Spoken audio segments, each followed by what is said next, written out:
Hello friends, welcome to my channel DIY with cuties.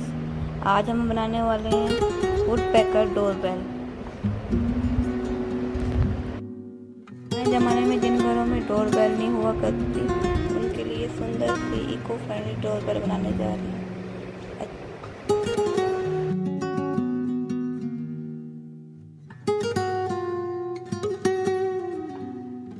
Doorbell आपको बहुत पसंद आएगी।